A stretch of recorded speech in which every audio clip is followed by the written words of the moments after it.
So in our business, our income producing activity is getting in front of clients and selling them insurance, right? Whenever you're lost, ideally, you should just be dialing. What is the most productive thing that you could be doing? Dialing so you can get in front of somebody to sell them insurance.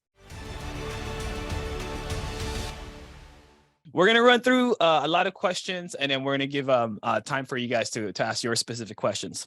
But first set of questions here comes off from multiple agents, of course. It happens into our business, and that's going to be the chargebacks, okay? Chargebacks and carrier debts. So, Albert, I would ask you this. Okay, I'm an agent. I got a few chargebacks and carrier debts. I feel a little overwhelmed and don't really know a game plan. What would you say would be my first step of action? What I would say, first of all, just take a breath and just realize it's part of the business. And look, if it makes anyone feel any better, ostensibly speaking, being me at the top of this the head of this agency, I mean, I've made the most money. I've also have had the most debt. Yeah. Right. So I'm probably second to you on that. Yeah. I would say so. Yeah. And that's because I intimately know your debt situation. So, right. but I mean, like, so it's part of the business, and the key to it is to accept responsibility for the things that were yours. So that's got to be a priority to try to fix. And then there are certain situations where you're like, that's not really mine. Figure out, is there actually a way out of it? Mm-hmm. And if there's not, then just got to accept it and just figure out how do I attack it. Right. So, I think the most important thing is, after you take that breath, just ask people that have been in that situation, see what they have done. And then after that, figure out a game plan. The most important thing is to try to prioritize the debt. So the thing is, you gotta just try to understand the structure of these carriers, and just think about it logically. Don't think about it like, hey, I'm such a victim. Like it's like I'm never gonna get out of it. Because reality is, we all can get out of it. Yes. And much bigger amounts than whatever you guys currently may be dealing with. It's you just have to be systematic in the way that you're going to approach it. It's prioritize based off of which carriers have the shortest time frame in which they're allowing you to try to fix it. Prioritize that. So by prioritizing, I mean, either make a payment if you have money, and if you don't, write all your business with that carrier, or write as much as you can with that carrier, and then balance it accordingly to that. So it's just like your buddy fixes credit, right? And it's always like, all right, let's deal with one creditor at a time, right? It's not just like, let's knock out the entire amount of debt. So if you just take a systematic approach, and you just realize, okay, like if we do this, and people before me have incurred bigger amounts of debt and they're still around and they're profitable, you can do it too. Yeah. So for me, I would just differentiate two things. You got to differentiate your rationality versus your feelings first and foremost, right? Do a mental check. How are you feeling? Okay, sometimes you're feeling overwhelmed because it's your feelings versus the logical standpoint of what's happening, right? And more importantly, when things are happening, okay, you might have just let it accumulate so far, and now it's overwhelming you. So take control. We got to take a step back, identify the situation. What happened? How did it happen? How long has it been happening? Right? And what actions have I taken? What actions have I not taken to get me better, or am I building the debt? Right? So we got to look at it, what we can do. What do we need to do to prevent it in the future? Okay. Did I oversell? Did I bought some leads and then stop buying leads and then stopped working? Okay. Which then a chargeback happens and you haven't worked. So of course it's building up. So what are our action steps? Okay. Well, let's look at the last time we worked, the last time we made a sale. Okay. So we got to build like success stories and success steps. Okay. If I got into a debt, that means I made a sale. So how do I repeat more sales to offset the debt? That's a really good point. I mean, obviously, aside from prioritizing and figuring out what plan of attack you're going to go with, I think that's the key thing. I don't know. I'm not a credit repair expert by any standard, but I think the most important rule about trying to get out of debt is, number one, stop accruing more debt, stop getting more debt. Right. And that's the first step. So now you know what to work with. And yeah, I think that's a good point, because something got you to this point where you had debt in the first place. And sometimes it's just normal, because there's a normal level of attrition. Not every policy you write is going to stick. You should anticipate anywhere from 15 to maybe 30% is going to fall off. Mhm. And that's just because people die, people can't afford it, people, stuff happens, you wrote someone that probably couldn't qualify, whatever the case may be. There's normal attrition. Right. Okay. So you build that in. But then if you're anything outside of that range, you're higher than that, you got to reevaluate your process, got to figure out what am I doing that's causing this debt. And then sometimes it could be because you had a little bit of roll up from downline debt. Mhm. So at that point, it's like, what am I not monitoring with my downline Mhm. that's allowing me to continue to get this debt? If it happened one time, isolated thing, then it's just like, okay, cool. I learned from it. Let's work it off. Let's do it. But if the cycle is repeating itself, got to change something. Yeah, you got to look at your controls. What are your controlling factors? Are you letting it happen, or are you stopping things from then on? Right. And then now that you've separated, you're being logical, you're being rational about it. Now you can create a game plan. Okay, what's the game plan? How can I create more income? What processes do I need to create that creates better outcome, that creates a better income? Right. So talk to us individually, depending on your situation. Sometimes, we just got off of work. We haven't been working. We haven't been doing the right things. Sometimes it could have been just a referral or a sale that happened here and there, and you don't have a real business sticking plan to where you're buying leads, you're continually dialing the leads, and you're continually getting some sales. Right. So if you just got sales here and there, and then it fell off, well, what are you going to do? You're going to wait for more sales here and there to get to cover it, right? So any other input, Joanne? No, I think you guys did a good job covering that. Well, Both of them. and Sean has always said this is like, you don't have a debt problem, you have a work problem. Mm, Right. So, I mean, that, like, you're not going to fix it by not working. right. Yeah. Like, there's no chance of you fixing it by not putting in more work. Yes. And then two things when you incur it, now we got to outwork it, right? So the next leading question to it, is it faster to clear the debt through writing business or through overrides? And this is going to lead into recruiting in the next steps. Well, the easy answer is both, Mhm. because so here's the thing, like people, we've had agents that have thought this, and this is the reason why John and I are so calm about this whole thing. It's not just because like we're naturally cool people. Yeah. It's because of the fact that we've experienced all this stuff. So whatever you guys are going through, we have experienced it to a much larger degree and for a longer period of time. Right. And then I think the reason why John and I get along so well, we make good business partners, is because we're pretty unemotional about most stuff when it comes to business. Yeah. John's a pretty unemotional person when it comes to like death and all kinds of like, Yeah. I'm like pretty human much tragedy. anything, you guys. Yeah. And it's so sometimes even for me, like I'm not a very overly emotional person anyway. And then sometimes like I'll say like, oh, this happened. And then John just like, eh. And then like, I'm just like, I guess like there's something to that bit of stoicism Yeah. that allows you to just look at things very logically. And how do I approach how I should try to fix this thing. Right. And so once you guys get beyond that point, I mean, I lost my train of thought. What were we talking about? That working it off from production to a versus recruiting and overriding. well, what's easier? Overrides off of your team. So I think a lot of times we see the range of emotions that agents go through, Mhm. and then they're like, oh, so and so wrote me some debt, so I'm never hiring again. Yes. Like I don't want to incur that risk. Like it's just not worth it. Okay, so it's like there's that, and I get that part. But then okay, so you have this debt. So now what are you going to do with it? Are you going to just personally write all that business to get rid of it, or can you just hire more people?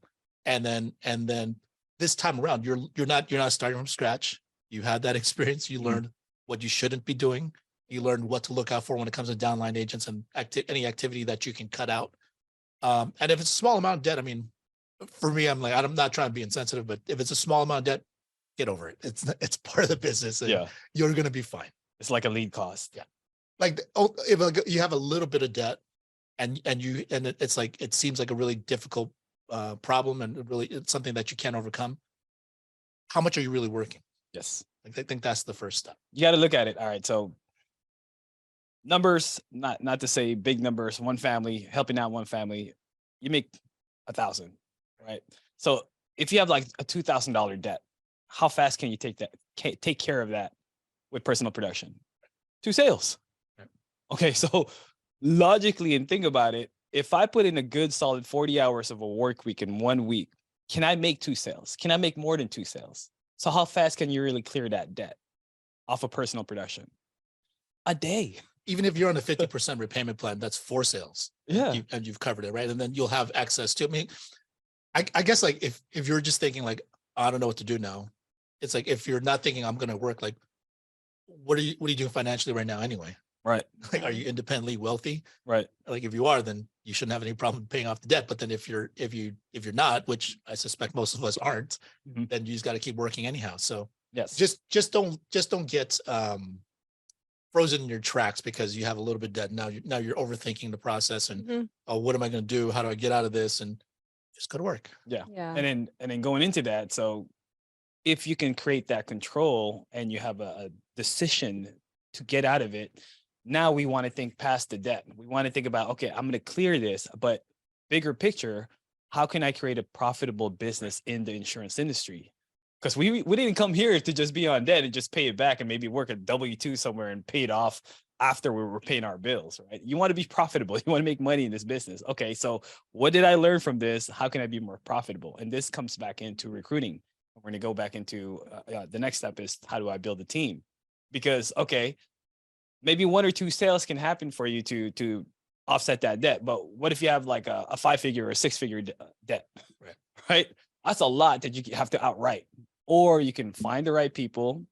Put it this way, how Andrew Taylor says it, if you have a 10% override on someone, if they write $10,000 in a month, you're going to make $1,000 a month from that. Okay. And that's an unlimited potential if you do it right. So if you have a team, going back into what you were saying, like how fast were you able to clear your debts because you have a team? Yeah.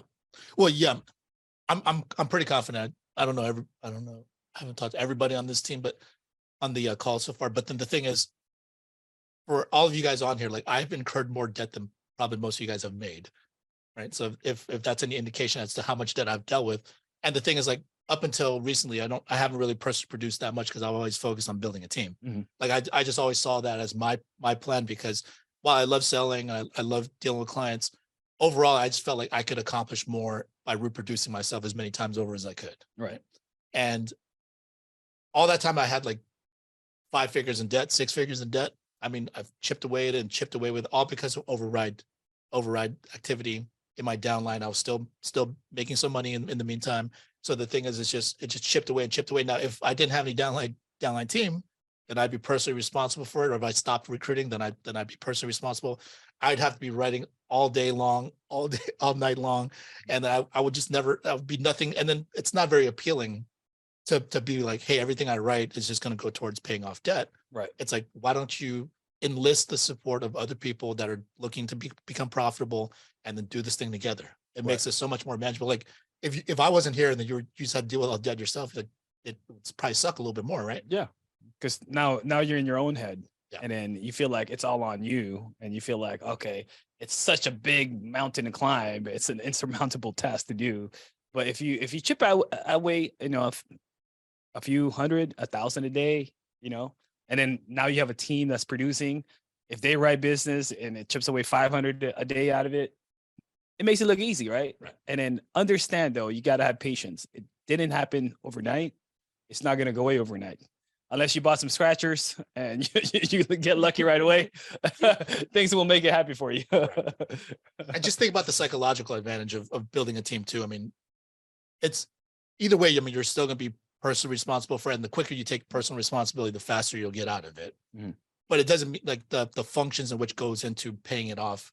If you're doing it with a team, psychologically, just think about how much better it feels instead of being like, oh man, I got to fix this thing myself, versus we're going to do this together.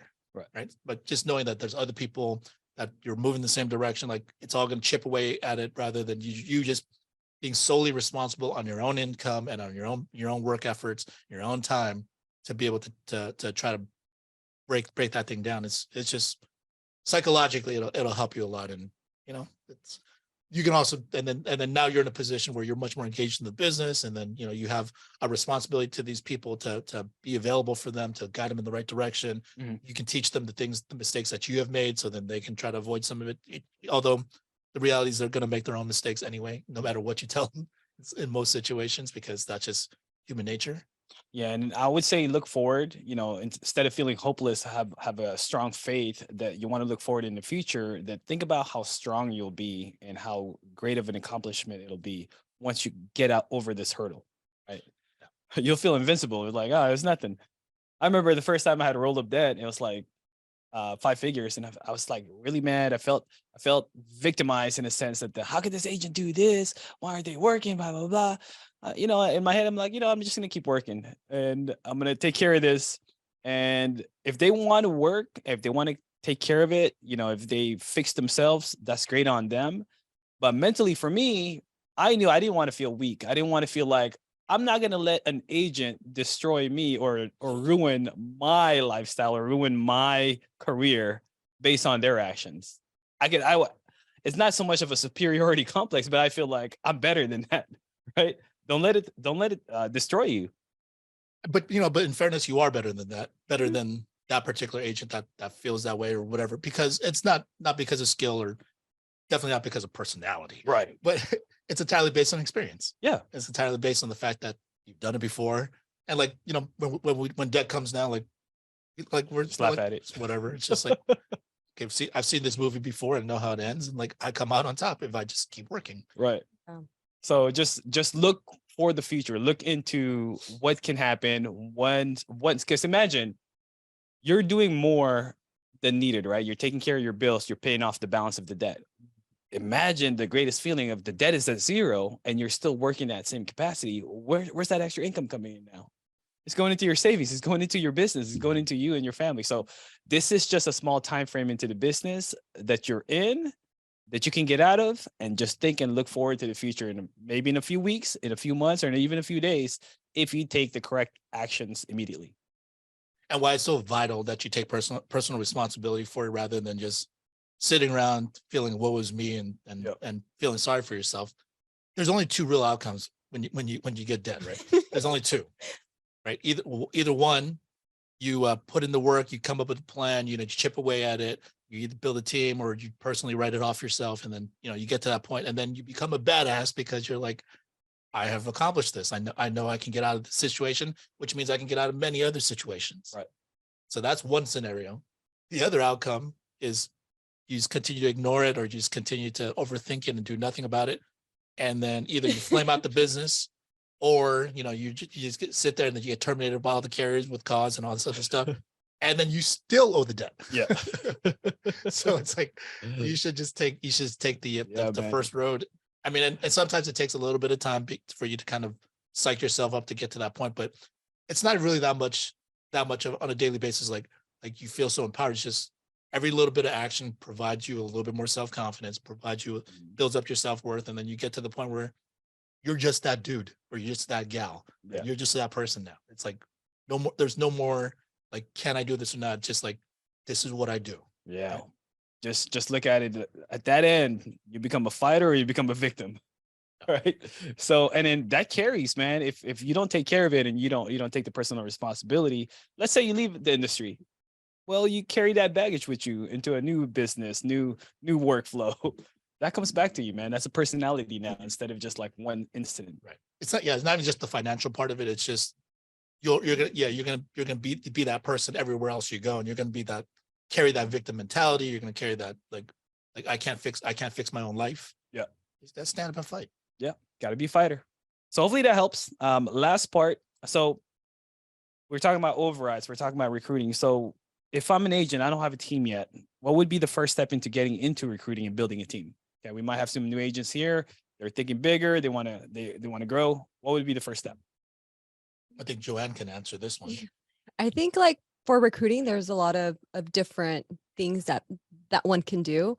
But as an agent, I think, well, a lot of agents like to turn to begin recruiting like their warm market.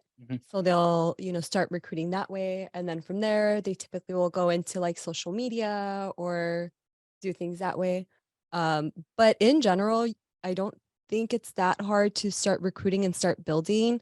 As long as you're putting up an ad anywhere. I mean, LinkedIn has free ads for you guys to try. Using your Facebook, using your Instagram, your social media to recruit. But overall, I definitely think any way that you guys try to recruit is going to work, as long as you guys have something out there trying to Attract somebody. attract somebody, for sure. Yeah. I would start looking into your circle of influence in a more high intent. I would look into people that are always looking to make more money, right? People that are not happy in their current situation. They might have been laid off. They might have a job that doesn't pay enough, but they got some time, or they're looking to do things. Like you got people like trying to do offer ups. You got people looking to do Uber. Any little side income that they're looking to get and gain an edge. This is a great opportunity because remember, we are independent contractors. They don't have to put in full time. They don't have to be part time. They could be both. They could work like a few hours a day, right? So that's the enticing concept of our business. Hey, would you like to work a few hours on the weekend, maybe earn a couple of $1,000s? It's up to you. But whatever you can attract, you also got to show success, right? So sometimes you want to start bringing that up, but they don't really, maybe they'll judge your character and they say, well, what are you doing? How much money are you bringing? So you got to start attracting. You got to start being successful in the business and then share it. And then people will naturally see your progress. Yeah, to add to that point, I mean, I think for a lot of people, they say, I want to build a team eventually. I just want to show that I can do it first. I want to show some results. Number one, if that's the case, then really go to work. Yeah. Like get there faster. If that's genuinely your concern. Genuinely, that's not the real concern behind it. Yeah. Most people just think it's an ego thing. They just think like, what if I look stupid in front of this person? Yes. Because like they ask me questions I don't know. Yeah. I don't know. There's never a point in which you should know everything, because if you know everything, then you're not being challenged in that job anymore, and you're not trying new things within that job. So then you've pretty much capped yourself out. Right. Yeah. So I think you just got to be realistic about it and just be like, okay, I'm going to try to introduce this to just people, and I have support up top, so I can refer them over to these people. So I don't need to be responsible for everything. If it's an ego thing, I mean, you got to kill your ego if you really want to be profitable. Because I mean, John and I are confident in what we do, but as far as like ego, like I don't care who gets credit. I don't care. I don't care if like what people think of me in that regard. I just want them to respect me or my word and the things that I say about business. I can come through on that. Yeah, that's the most important thing. I don't care if like people think like I'm the best closer or whatever. It's like that doesn't pay me. Yeah, that's not all what I we're here care for. of us. If you're succeeding, you're making money. That means I'm making money. Right. Yeah. That's it. So look into your circle of influence. But we do have a lot of resources available for you. You do not have to do everything on your own. We got Joanne that can help with contracting. If you're lost, you don't know how to even invite someone on HTMS, can take care of that. All you have to do is find people that are looking to get into the insurance industry. We have courses. The courses help pay. We pay for the course. They just have to take care of their licensing, right? We have a link, joinelite.info.com. Right, joinelite.info. Actually, you don't even need the .com. Sorry, but that goes in and reviews our business overview. So you can literally just go up to somebody, even anywhere, grocery store, market, gym. You say, "Hey, you look like you could do life insurance. You're interested in learning about the business? Let me send you this link. Watch it. Let me know if you're interested." Right. That's all you have to do. You can even put that in your Facebook, your social media, your Instagram. We're looking to grow our team in this location. If you're interested, check out this video. Let me know. That's all you have to do. We have a lot of things that'll do most of the work for you. And more importantly, if you guys are local and in Texas, LA, Vegas, we have conferences. So all you have to do is invite them into the conference. The leaders and the people that are up there are going to help you sell the business, and then they'll be directly put under you. So a lot of resources are available for you. Yeah, John and I know we've been in this industry for a while, so we know a considerable amount of about the business. But even if someone came to ask me, like, "Hey, what do you do? Like, are you guys hiring?" Like, whatever. I wouldn't spend my time like breaking down the business to them, because I mean, it's just not good use of my time. So what I would do, I would just be like, "Hey, I'm just going to text this to you, joinelite.info." And then I was like, it's about like 13-minute video. Just check it out real quick. And then after you watch it, if you're interested, let's talk. Yeah. That's all I do. Cause I'm not going to be like, you can go up to this comp and we have these carriers and here's how underwriting works. I'm like, No. like why do all that? And that actually should be a real asset for you guys to be able to just leverage all that, rather than you trying to explain something that you may or may not fully understand yet. Yeah. And even though we fully understand as in terms of what we need to do to bring someone on board, I still prefer not to do it. Right. Yeah. I prefer to just, hey, watch this video and then I'll answer any questions you have after that if you're interested.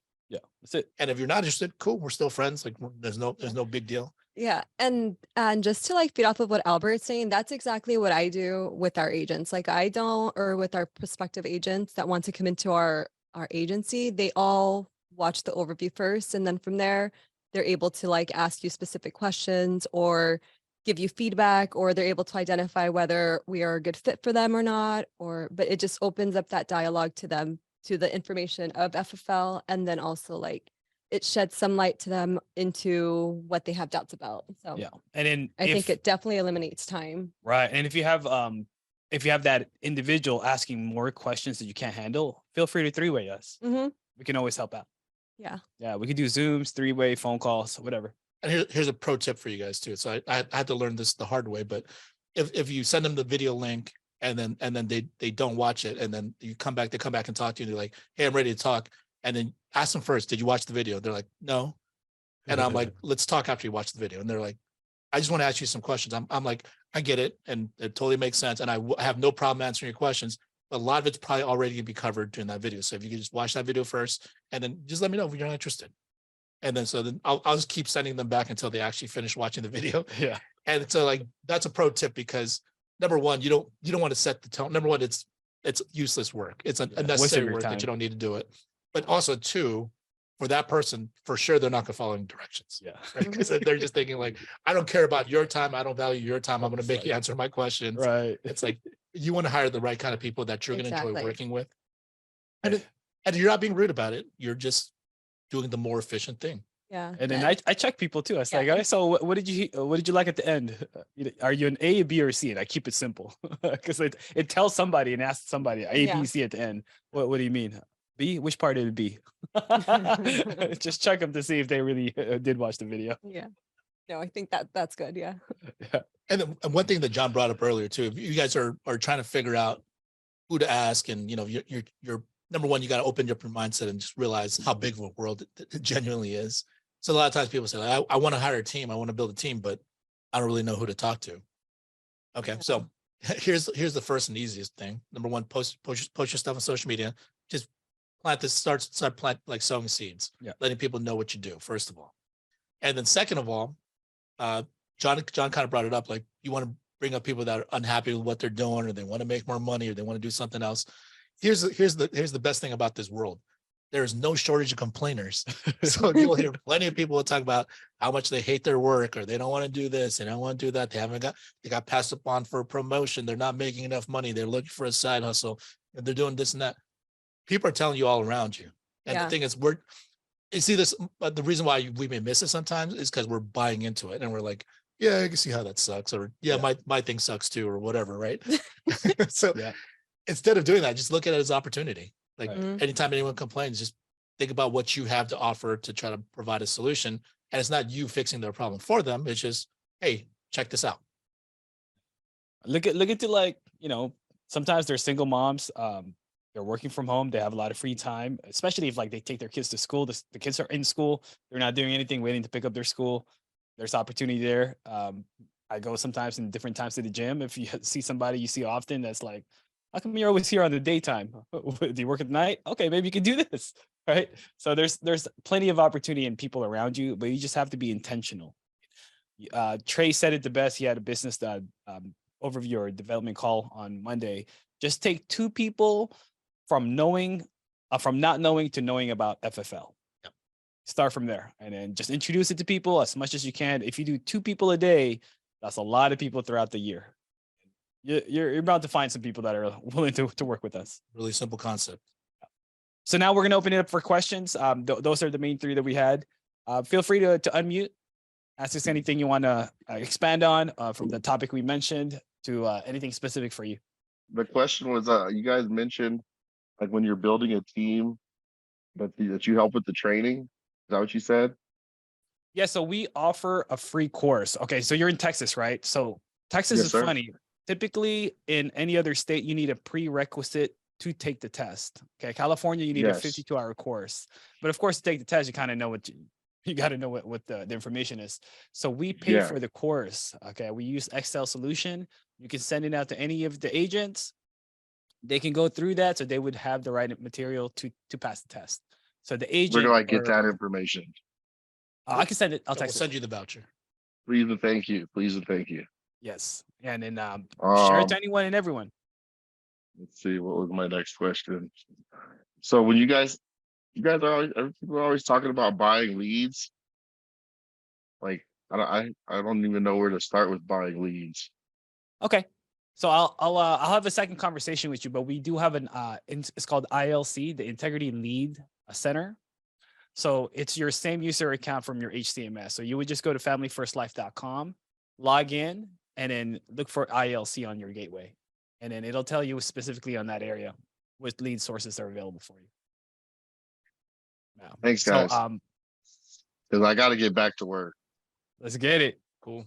Yeah, I'm at that point where I haven't been working. I'm glad you're back. Yep. Happy to have you back. Get you rolling. Anybody else have any questions? Question. When it comes to best practices from some of our main sales guys that are on the live dials, and when it comes to just the critical business aspect of our business, what would you say is the best way to just stay focused with being able to produce during like whenever they're setting up the time, like if they do it 8 hours, if they do it at night, if they do calls whenever, how do they just pick something and stay productive, but yet, you know what I mean? Like to really be successful in this business, you have to really look at what the big dogs are doing when it comes to those dials, the live dials. I'm not an expert at that, so my thing is I've been building a team, but I really want to just teach them how to really build on top of what you guys are doing when it comes to focusing and not being distracted. I read this one book. I think it's Tom Hopkins, our old manager from our old company, had this book, and he had his first chapter in here. This is the perfect quote he had in here. Whenever you are doubting yourself or you have a question, he had this line to ask. So you can write this down, you put it in a post-it. What is the most productive thing that I could be doing right now? And just continually ask that. Okay. So in our business, our income producing activity is getting in front of clients and selling them insurance, right? So Yes. whenever you're lost, ideally you should just be dialing. What is the most productive thing that you could be doing? Dialing so you can get in front of somebody to sell them insurance. And so with that, would dialing produce appointments where they have to Zoom per se with a client or go directly to their house? Because some of us are licensed in other states. Either way. Yeah, Okay. I think the approach doesn't really matter in terms of if you're going to do it in person or over the phone or virtual sale over Zoom. Mhm. I think the most important thing as far as how do you get going, just buy leads. If you buy leads, it'll activate the work, because there's no chance, Linda, that you'd be like, hey, I'm gonna spend $1,000 on leads and then not work them, right? You're gonna try to make your money Right. back at the very least, right? Exactly. And I've done that. I've purchased leads to practice on them. And a lot of times I get the person on the phone and I'm talking with them. I'm going over my script and everything, and they'll give me a date, like, okay, can you call me back in a month? And I'm like, okay, sure. Is there anything that I need to in my opinion, I feel like I don't know the people, so they don't really trust me. There's a lot of scams, and so I don't really know how to rebut it, to really train someone to say, you know what, when you get that person saying that, they're not really saying no, they're saying call me back in a month or call me back next week or those type of things. And when I do call back, it's like, Linda, you're really nice, but I'm not really looking for it, so that tells me I suck at it, so I'm trying to figure out Mm. It how happens a to. lot. It happens to all of Yeah. us. It happens Okay. quite often more. Remember, think of the leads that you buy, right? You're only Yes. selling. For example, I purchased a batch of life questionnaires on the ILC. Okay. Mhm. I bought 25. It was 400 Mhm. bucks plus tax and Mhm. tip or whatever ILC takes, tax, tip, and service fee, whatever they put in there. So it's $16 for 25, 400 something. Dialed 25, got a hold of 15, booked 15, presented to like 4 or 5, sold 2. Mm. It happens a lot. So what's 2 divided by 25? But the 2 turned out to be like 3,000 AP. Ooh. Which Yeah. covered the cost of the leads, then some. The first lead made me profit by 200 bucks, and then the rest are profit. So Awesome. do we need to dwell on the one individual and personalize it and attack yourself? You don't want to attack yourself saying you suck. You got to just say, these clients suck. I need to find the right clients and let me keep moving. We got to just Yeah. keep moving because sometimes you can do multiple follow-ups and multiple follow-ups. It's not the Mhm. right time for them. But if you have enough leads, you have a continuous workflow of people to contact, dial, present to, that one little blip doesn't throw you off. That makes sense. I noticed that I bought leads, like hundreds and hundreds of them, and did like the call tools. And then I didn't really get in front of people. So then I purchased leads that were more expensive. And every call, it was actually during the convention, every call someone answered and they were like, yes, yes, I am interested and blah, blah, blah. And so I was like, oh my God, these are great leads. But then I've listened to some of the YouTube videos of people and they're like, there's no better lead than not. It's how you sell yourself, how you sell the policies, your information, what you're putting out. And so since then, I've just been trying to gather information on the different policies, the different types of things that people that are maybe not even as healthy, because some of the people that I got on the phone and I did their application, they were declined based on being well overweight or having high blood pressure. And as you know, some people don't tell you what medicines they're on. They'll say, I'm not on medicine. Or they'll, it's like, well, I was prescribed it, but I never took it. So, those types of things. So what I've learned is that there are different things that some of the companies offer, like NLG offers a premium paid annuity that you don't have to qualify for health benefits, So all of the people that I had applications denied on because of that, now I'm going back through those people and contacting them.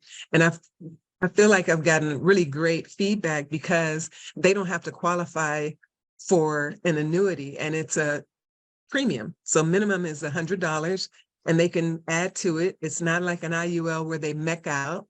And so because it's something like that, I find that it's like a Roth IRA, which like a most MIGA. people, Or it's they have an IRA and a SEP IRA. Right.